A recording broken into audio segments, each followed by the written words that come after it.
నేను అవమానపడ్డం నీకు చాలా సంతోషంగా ఉండి ఉంటుంది. నువ్వు చెప్పినందువల్లే కదా దాని దగ్గరికి వెళ్ళి నేను క్షమాపణ అడిగాను. నువ్వేమన్నావు? దాని మంచి గుణం వెంటనే క్షమిస్తున్నావు. ఏమన్నా చూసావుగా? దాని మంచి గుణం ఏమిటో చూసావుగా? దానివల్ల ఇప్పుడు ఏమైపోయింది? కోపంలో అలా మాట్లాడటం సహజమే కదా. అలాంటివన్నీ మనం పట్టించుకోకూడదు. మీరు ఎలాగైనా క్షమించమని అడిగేశారు కదా. దాని పళ్ళు రాలగొట్టాలనుకున్నాను కానీ ఊరుకున్నాను. నేను ఇక్కడి నుంచి వెళ్ళేలోపు అది జరక్క మానదులే. రాజా, కరివేపాకు కూడా ఔషధంలో. కరివేపాకు వద్దు, ఔషధం వద్దు, అన్ని విషయాలు రాజుగారితో చెప్పేసి ఇక్కడ నుంచి వెళ్ళిపోదాం పదా.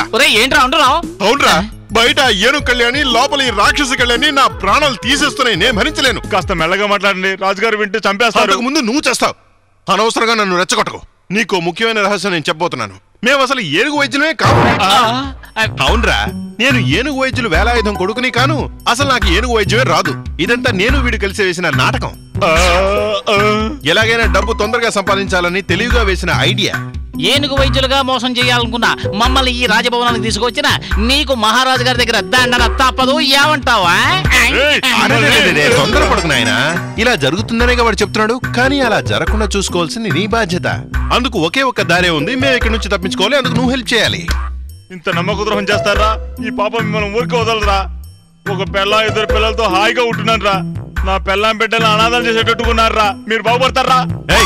అనవసరంగా సెంటిమెంట్ డైలాగులు చెప్పి మమ్మల్ని మోసం చేయాలని చూడకు. మేము అబద్ధం చెప్పి ఇక్కడికి వచ్చామని తెలిస్తే ముందు రాజుగారు నిన్ను చంపేస్తారు. అంతకు ముందు తప్పించుకునే దారి మాకు చెప్పకపోతే మేమే నిన్ను చంపేస్తాం. జాగ్రత్త. ఏమిటి వీడనేది? అసలు అనే చేయమంటారయ్యా?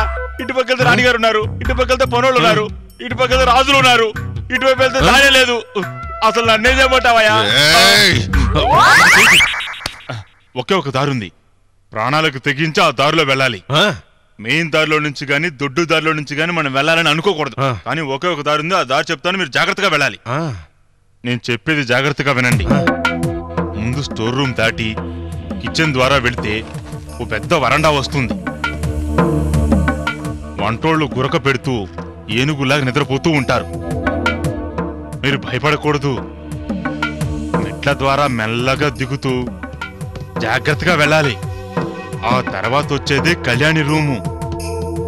అక్కడికి మగవాళ్ళు ఎవరూ రారు. కానీ దొరికారో మిమ్మల్ని పరలోకాన్ని పంపించేస్తారు. ఇప్పుడు ఎటువైపు వెళ్ళాలి?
అరకు, ఎవరైనా వస్తారేమో. అరకు, ఏదో తెలియక లోపలికి వచ్చేసాను.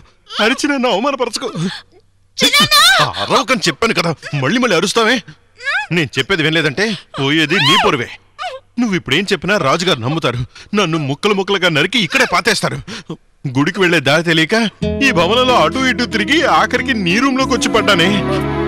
ఒక ఏనుగు వైద్యుడు అంతఃపురంలో అర్ధరాత్రి పూట యువరాణి గదిలో ఉన్నాడన్న విషయం ప్రజలందరికీ తెలిస్తే నీ గతి ఏమవుతుందో ఆలోచించుకో.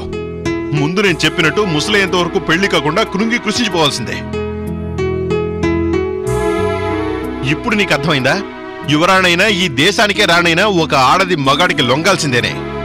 ఇంకో నిజం చెప్తాను, నేను ఏనుగు వైద్యుడిని కాను, గుర్రం వైద్యుడిని కాను. అలా వేషం వేసుకొని వచ్చానే. ఈ విషయం ఆ గుణశేఖర్ గడికి బాగా తెలుసు.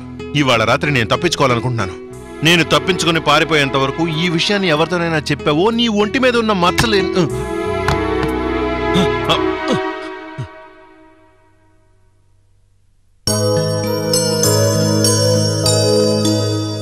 రేయ్, అటు చూసావా?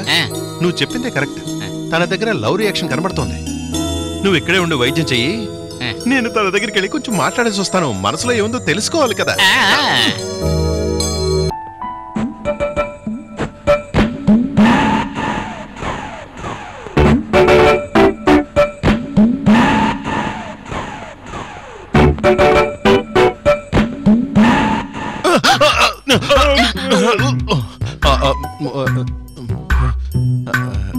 సారీ, నేను తెలియక. కళ్యాణి, ఎంత ఆలోచించినా ఒక విషయం అర్థం కావట్లేదు. నిజం నీకు తెలిసి కూడా నేను ఏనుగు వైద్యుని కానని మీ చిన్నాన్నతో చెప్పలేదే. ఒకవేళ చెప్పేలా నటిస్తున్నావా? ఎందుకో మిమ్మల్ని చూస్తే నాకు అలా అనిపించలేదు. చెప్పుండొచ్చే, తప్పంతా నాదే కదా. చిన్నరాజా చేసింది తప్పని ఇప్పుడు నాకు అనిపించలేదు. ఏదో మంచి జరగడం కోసమే అలా చేసుంటారనుకుంటున్నాను. అర్థం కాలేదు కళ్యాణి. నీకొక విషయం తెలుసా? ఇంతవరకు నేను నా పెళ్లి గురించి ఆలోచించనే లేదు. కానీ మిమ్మల్ని చూసిన వెంటనే నాకు పెళ్లి చేసుకోవాలని ఆశ పుట్టింది. అందుకనే మిమ్మల్ని అస్తమానం చూడాలనిపిస్తుంది. కళ్యాణి, ఏం చెప్తానని అనుకుంటున్నారా? వద్దు, అన్ని ఇప్పుడే చెప్పేస్తే సస్పెన్స్ పోతుంది. ప్రసాదం.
రాయా వస్తుందా? వెళ్ళరా.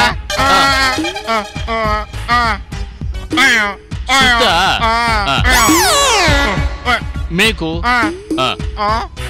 రాయి రాయి మీకు కళ్యాణ నువ్వా?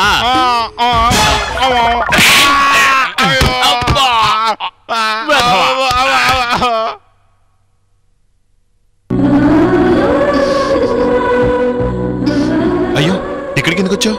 రాజుగారు చూసారంటే ఏమనుకుంటారు? నేను మీతో కాస్త పర్సనల్ గా మాట్లాడాలి. ఇక్కడ మాట్లాడడం అంత మంచిది కాదు. బయట ఎక్కడికైనా వెళ్ళి మాట్లాడుకుందాం. బయట మాట్లాడమా? ఇంటి చుట్టూ మనుషులున్నారు. ఒక పక్క పందిరి వేస్తున్నారు, ఇంకో పక్క ఫంక్షన్ కు రెడీ చేస్తున్నారు. అస్సలు కుదరదు. ఏమిటి విశేషం? ఆహా, మీకేం తెలీదా? రేపు మనందరికి విజయదశమి కదా. పెద్ద తాతయ్య పుట్టినరోజు కూడా. పెద్ద ఫంక్షన్ జరుగుతుంది. ఏనుగు పందాలు, రికార్డింగ్ డాన్సులు, చాలా హడావుడిగా ఉంటుంది. ఫంక్షన్ మొదలైన తర్వాత అందరి దృష్టి ఫంక్షన్ మీదే ఉంటుంది. ఆ టైంలో మీరు నా రూమ్కి వచ్చారంటే మనం అన్ని విషయాలు మాట్లాడుకుందాం. మీరు తప్పకుండా రావాలి.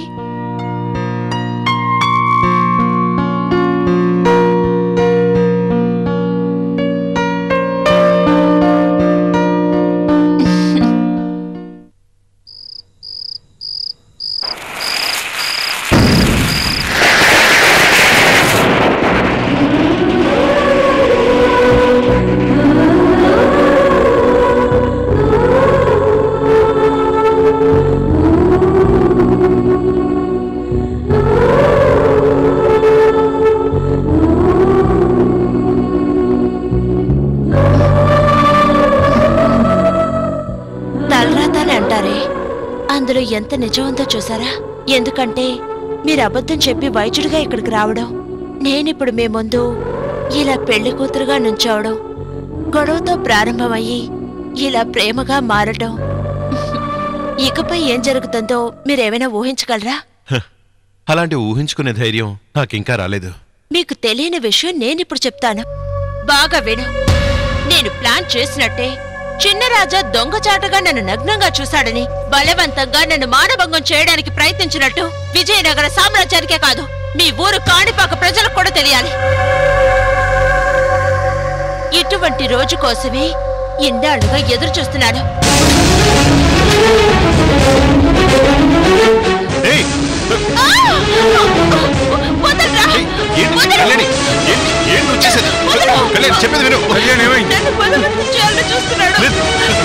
రాజుగారు నేను చెప్పేది వినండి. లేదు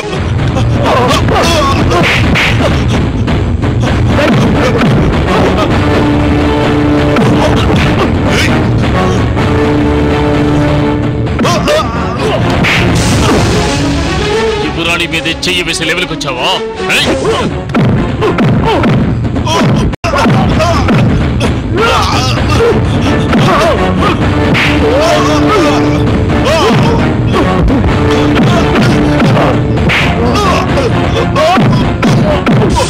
ఆవలే ఇంకా కుడితే చచ్చిపోతాడు. వీణ్ణి ఊరవతలకు విసిరేయండి. 6 రోజులు ప్రపంచాన్ని సృష్టించే పనిలో నిమగ్నమై ఉండి సండే మాత్రం విశ్రాంతి తీసుకుంటాడని క్రిస్టియన్స్ నమ్మకం. అందుకే సండేని సెలవు రోజుగా పరిగణించి సండే రోజు చర్చ్లో ప్రార్థనలు చేస్తారు. అదేవిధంగా మిడిల్ ఈస్ట్ దేశాలలో ఫ్రైడే రోజుని ప్రార్థనా దినంగా పరిగణించి ఫ్రైడేని హాలిడేగా నిర్ణయించారు. మరి ఇండియాలో సండే ఎందుకు హాలిడే అయిందో తెలుసా? ఇండియాలో సండే అనేది సెలవు రోజు అనే సంగతి మనకు తెలిసిందే. కానీ ఆదివారమే సెలవు ఎందుకు